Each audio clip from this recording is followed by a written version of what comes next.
Hello my dear students, today I also discuss some important SAQ type questions and that is very much important, and I hope you will read these questions very carefully because this is very important for your exam.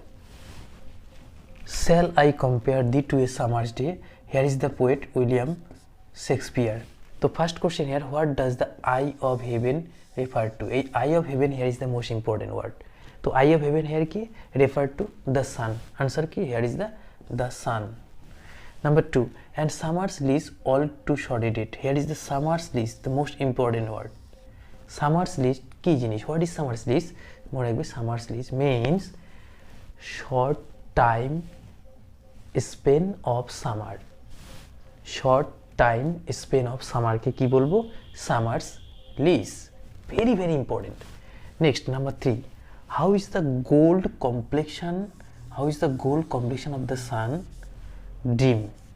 এখানে গোলটা কি? Gold বলতে সোনালী আভাকে বলা হয়েছে সূর্যের, সেটা কি ক্ষীণ হয়ে যায়। কেন হয়ে যায়? হাউ, কিভাবে? সেটা হয় ক্লাউডসের কারণে, মেঘের জন্য।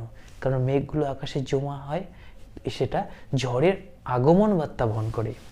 Next 4 number, what shall that not break? মৃত্যু অহংকার করতে পারে না। শেক্সপিয়ার সনেট 18-এ কেন পারে না?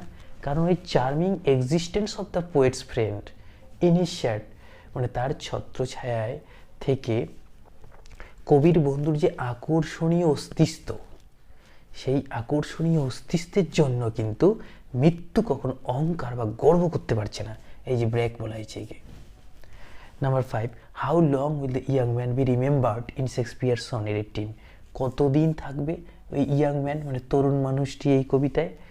ফর এভার থাকবে। যতদিন শেক্সপিয়ার সনেট 18 থাকবে ততদিন কিন্তু ইয়াং ম্যানটাও থাকবে। নেক্সট আমার 6 নাম্বার কোশ্চেন কি?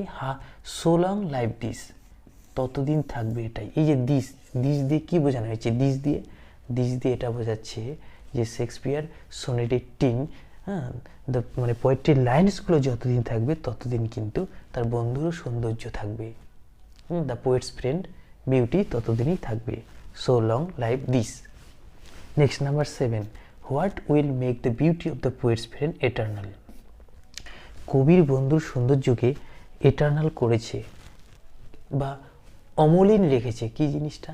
ওই যে the lines of the sonnet number 18 শেক্সপিয়ারের, সেটা কিন্তু তাকে অমলিন করে রেখেছে এবং রাখবে, এটার্নাল করে রাখবে। চলে যাব নেক্সট কোশ্চেনে। Question number 8, how are the winds of May? May মাসের বাতাসগুলো কেমন?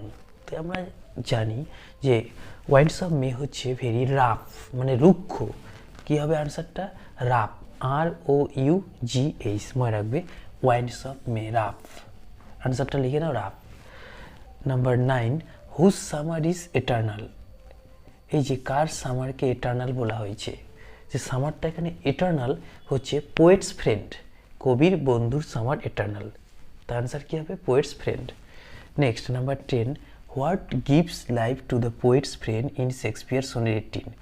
এখানে বলেছে হোয়াট গিভস লাইফ, এখানে জীবনকে বাঁচিয়ে রাখছে পোয়েটস ফ্রেন্ড, কবির বন্ধুকে বাঁচিয়ে রেখেছেন শেক্সপিয়ার সনেট 18-এ। কি সেটা? হোয়াট কি? সেটা হলো ভার্সেস অফ শেক্সপিয়ার সনেট 18-এ যে লাইন, মানে ভার্সেস বলা হয়েছে কবিতার লাইনগুলো কি করেছে? তার বন্ধুকে লাইভ দিয়ে রেখেছে আমাদের সামনে। তার আনসার কি হবে? The verses of Shakespeare sonnet 18। Question number 11, what shakes the darling birds of May? May মাসের ফুলের কুড়িগুলিকে নাড়া দিচ্ছে, সেক্স করছে কে? সেটা হলো রাফ উইন্ডস। রুক্ষ বাতাস কি করে? মে মাসের ফুলের কুড়িগুলোকে আন্দোলিত করে, সেক্স করে। Number 12, to whom is the sonnet 18 addressed? কাকে উদ্দেশ্য করে লেখা হয়েছে? আমরা জানি যে সনেট 18 অ্যাড্রেস করা হয়েছে পোয়েটসের beloved friend. Beloved, BELOVED means তার প্রিয়তর বন্ধুর উদ্দেশ্যে এই কবিতাটা কিন্তু অ্যাড্রেস করে লেখা হয়েছে।